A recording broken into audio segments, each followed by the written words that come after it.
All right, guys, we're walking up to my trailer here. When we had the other carts wrapped with the cozy cart configuration, Project Prime contacted us and was like, hey, do you want to try and wrap KaterTot too? See if we can kind of make it look a little bit better since it's all damaged. And we were like, that's a great idea. So now we have a fleet of cozy carts. But the biggest thing that we need to determine today is exactly how bad the damage is on KaterTot, which we really don't know. And a lot of stuff, we just literally put it on the shelf. So today's the day.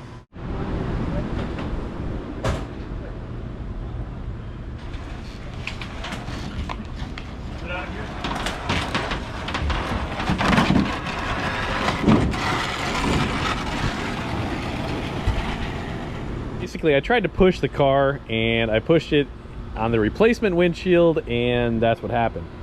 So I think we got a little bit of cheaper glass in there, Laz. It's a little thinner, or maybe perhaps I just pushed on the wrong spot, but I've never pushed on a windshield ever and broke it. Leading up to this, okay, so the car was wrapped by Project Prime, and basically I didn't have it strapped right in the trailer, and I jammed on the brakes and I messed up the wrap. That sucks. A couple little mishaps here, but turn all these mishaps into good fortune. Yeah, we're gonna make up for this. It's gonna be all right. But as you can imagine, as this thing rolled, pretty much damaging just about every corner. Some of the biggest stuff is kind of like all this got mushed in pretty good. This is kind of tweaked pretty significantly, but let's dive in a little bit deeper. All right, so we're gonna pull this thing in. We'll show you guys all the damage of what we got to replace and what we're gonna tackle. Strong, solid spot.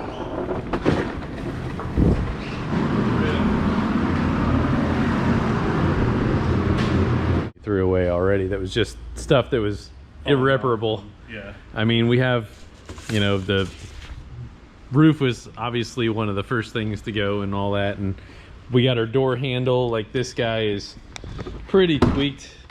The door doesn't exactly, so it doesn't really close right. You have to really muscle it in order to get it to close. And we kind of boogered up a whole bunch of stuff here, and the guys over at Project Prime tried to sand some stuff down the best they could.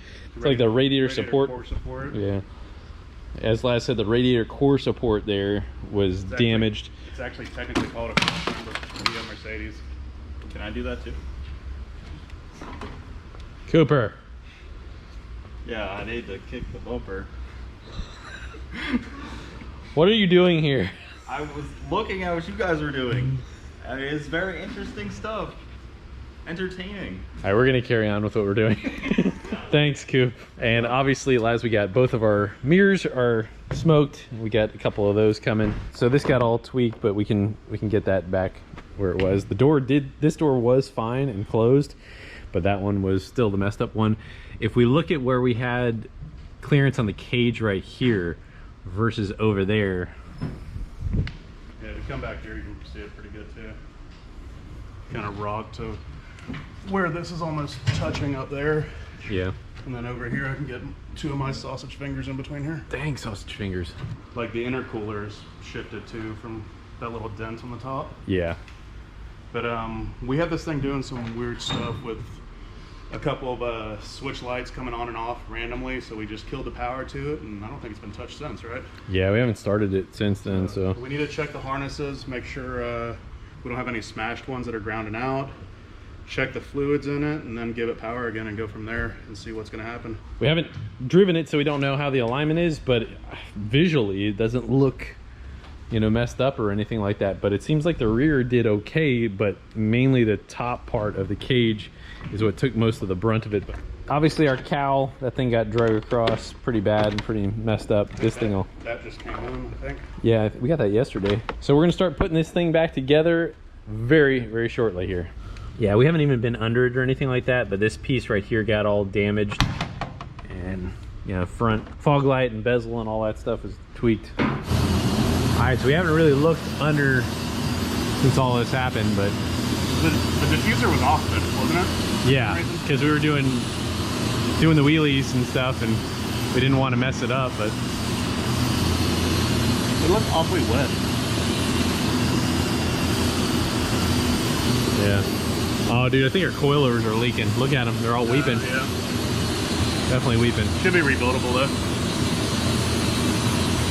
Nothing too bad back here. I think everything's just... I don't see any cracks or anything yet. We go up front? Yeah.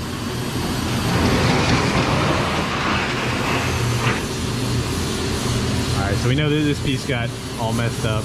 Yeah, and that ties in, right? If you recall, we had some zip ties like piecing it together, so it was kind of in bad shape already. Well, I mean, that's great if it's slim to minimal, you know. Like, people live side by sides all the time, and this is basically a side by side, right? I guess at this point, yeah.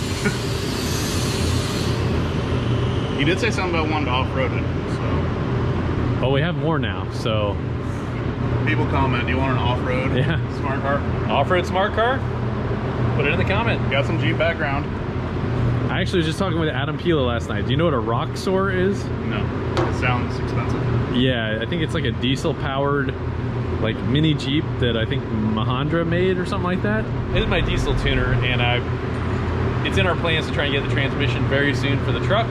And so he's like, hey man, you got to check this thing out. By the way, he also got a couple Haas CNC machines at his house. Baller. And we're talking about this, and it's like a mini Jeep. It's a little 4-cylinder turbo diesel. Oh, I think I might know what you're talking about now. They're like a Bubba golf cart, but not quite a real Jeep. I'll have to find out in a week or two whenever I go over there. So. All right. I don't see anything that scares me. Actually, a couple times, and there's still a bunch of dirt that comes from the roof, and we got to get through there. We're going to check all our circuitry. All right, guys, right here I needed to explain something. Last couple days we've been having some real problems with the GoPro. We'd hit the record button and it would act like it's recording. The light would be going, but it's not recording. So I'd come in to edit right here and I'd find out what's going on here. I'm missing a bunch of footage. So let me briefly explain here. So yeah, the ignition switch was off and the computer was cutting on and priming the fuel pump randomly. It was automatically powering up the fuel pump and was doing a few other odd things that it was not supposed to do, especially with the key off. So we thought we might have fried the ECM. So we're slowly, systematically going through everything and making sure that it's going to work and hopefully be able to fire up. Gotcha. So we wanted to be able to check some of the circuitry, make sure everything's okay before we go any farther. Yeah, there's pretty sweet K-tune dipstick.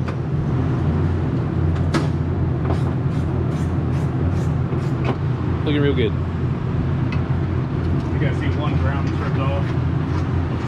One ground? Yeah, just sitting here looking at it. See it? Ground coat sticking up. You anxious to hear this thing again?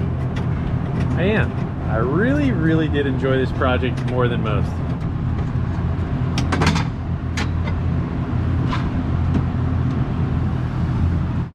Alright, so just going through all the harness, looking through everything. Make sure nothing obvious, at least. We haven't gotten into probing anything yet, but we haven't given it power yet. Now we had this loomed at some point, and then we had to peel it back apart for a couple things, and it's just notes and file. Yeah, so we got a bunch of wires that are either loose or not used, and we don't know exactly what they are right there. We had one relay unplugged. And everything looked good on the motor? Yeah, from what we can tell.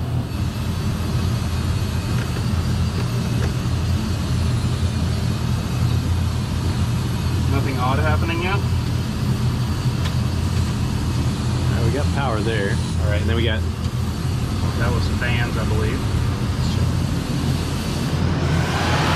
Indeed it is. Let me hit the fuel pump real quick. See, we got fuel pressure. Hey, hit the first one, Les? Yeah. I can feel it running. Yep. Go for it, man. Well, hold on. We should be able to crank the key off, right? I think so, yeah. That's key off? That's key off. Everything sound normal? Yeah. Key on.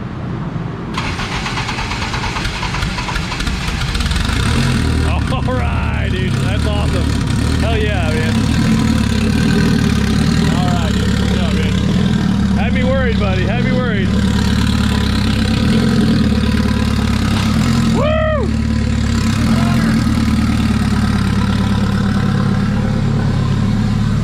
Haven't fired this thing up for like 2 months, guys, so this is a pretty good moment.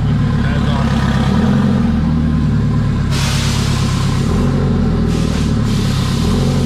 We didn't know if we tried the ECM when this happened because it was acting all sorts of stupid, so we still don't have exactly a culprit as to why that might have been, right?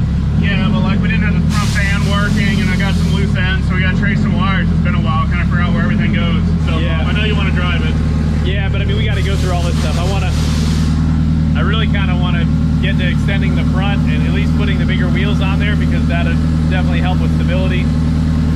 larger of a footprint up front.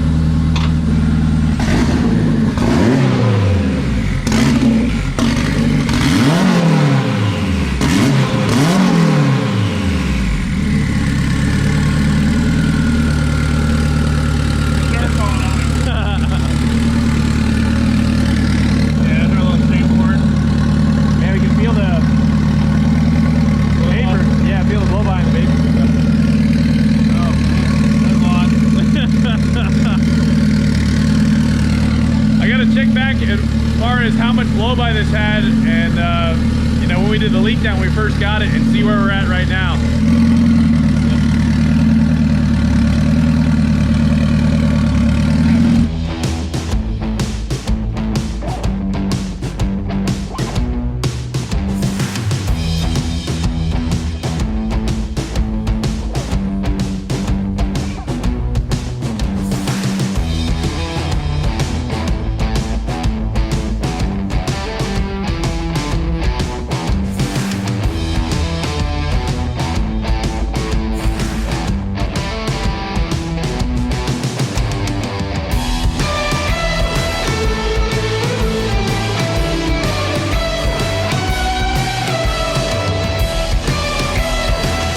So a healthy, warm, lubricated K-Series.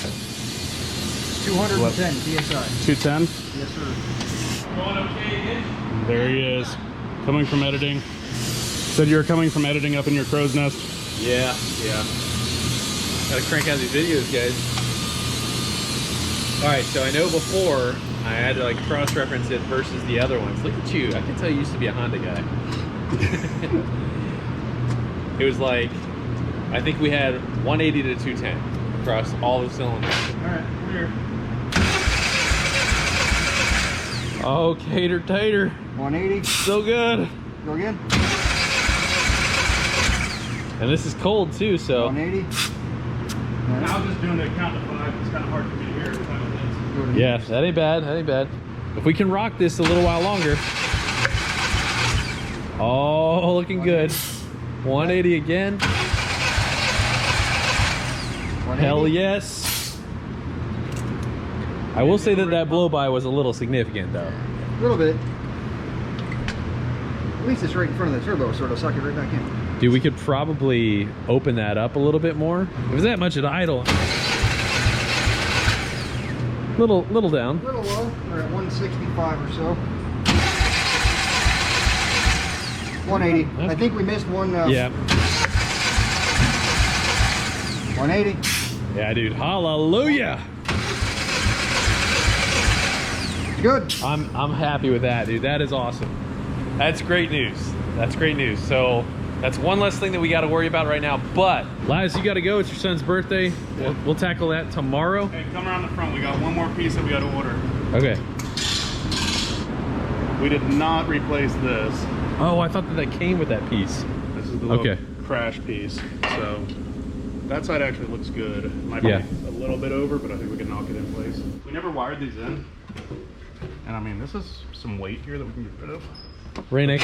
But this was broke off. But I think that's broke off of that piece, which should be good on the new one. Yeah, we got our little fog light was a little boogered up there. Kind of like the fog lights. I don't know about you, but I like them. Heck yeah, dude. Well, great job today, Laz. Go have some fun with your family. Well, Ben, you did a great job. Even though I was kind of like, hey, this is a little overkill. Thank God it all kind of turned out all right. So I guess that makes you the master of disaster. Yeah, I mean, I don't like a well-tested, you know, roll cage, but it worked. Yeah, so I really just, we wanted your expertise to kind of go look over everything. Cozy car. Yeah. It completes the trifecta. Oh, there's still more behind that though.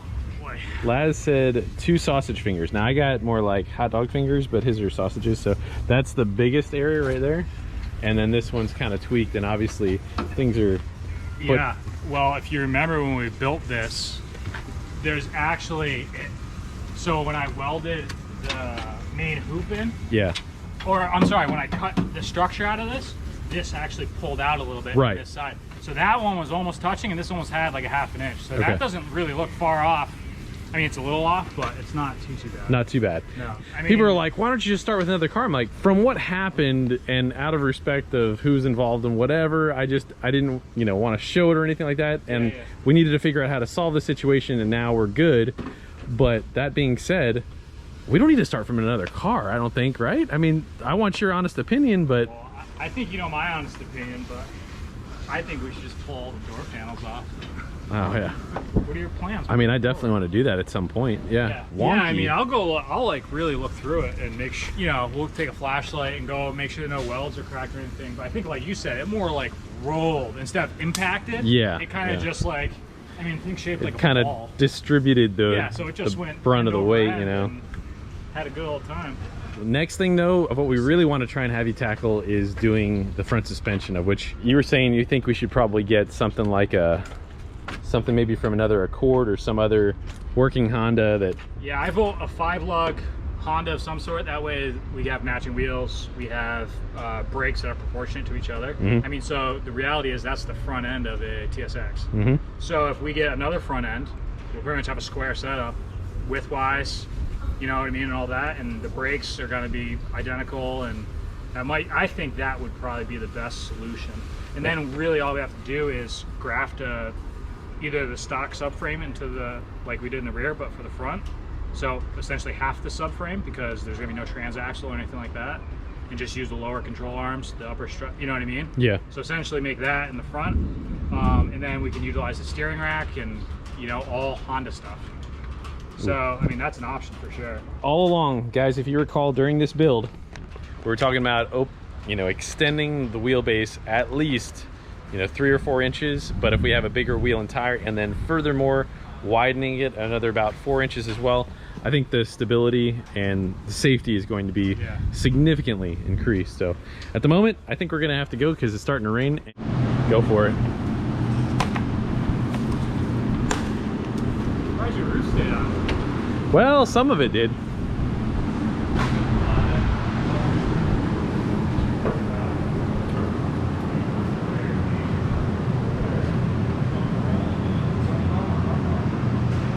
So Laz and I were talking about putting a portaband on this guy right here, and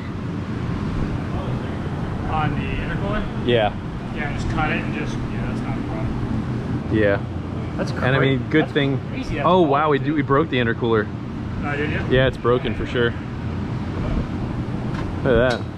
Oh yeah. Didn't see that before. Like, I notched this out pretty much. Like, all this is really pretty much where it was.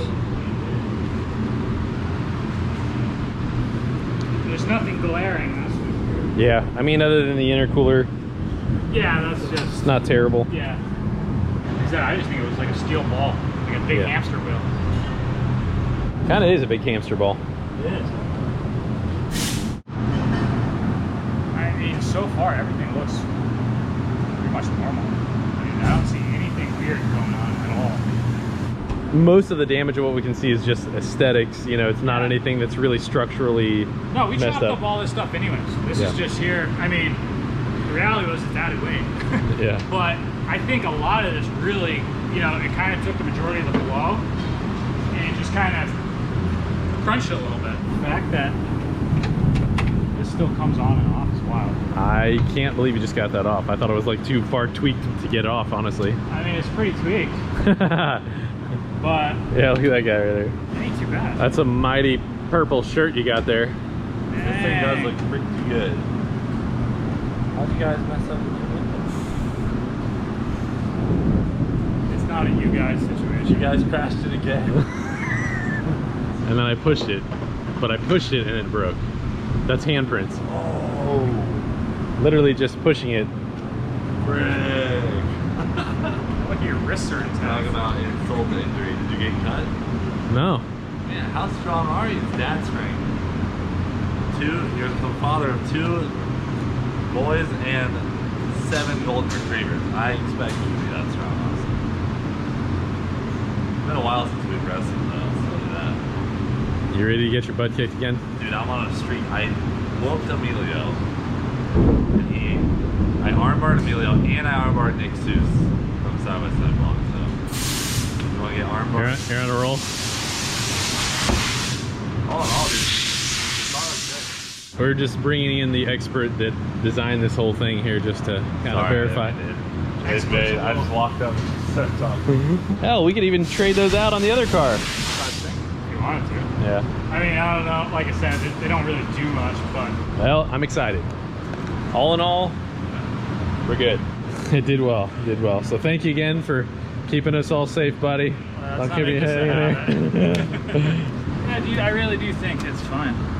Guys, I can't tell you how excited I am and how much of a weight that is just lifted off my shoulders. Having these guys go through this car and really being able to dig in deep to it and find that it's not as bad as we had really thought, and the fact that the problems that we did have, we got solved. It is awesome. So I wanted to say a big thanks to Ben for coming and checking that out. Also, I've really dropped the ball on the previous video. Project Prime had done the cars, and they did a fantastic job on the car. And unfortunately, we had done it on camera. However, the camera wasn't rolling. So again, I feel like a jerk for that. So guys, check out Project Prime. They got an awesome Instagram, and they do fantastic work. All right, so next on the docket, though, we are working on Laz's car currently at this very moment. And he is putting on the fuel system and the supercharger. Can't wait for you guys to see that. It is such a nice, clean job on a 210,000-mile truck.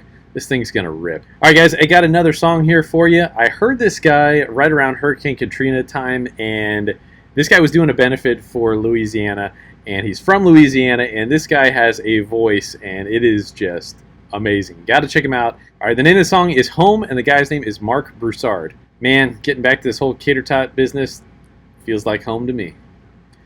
God bless you guys. We'll see you in the next episode. I can't wait.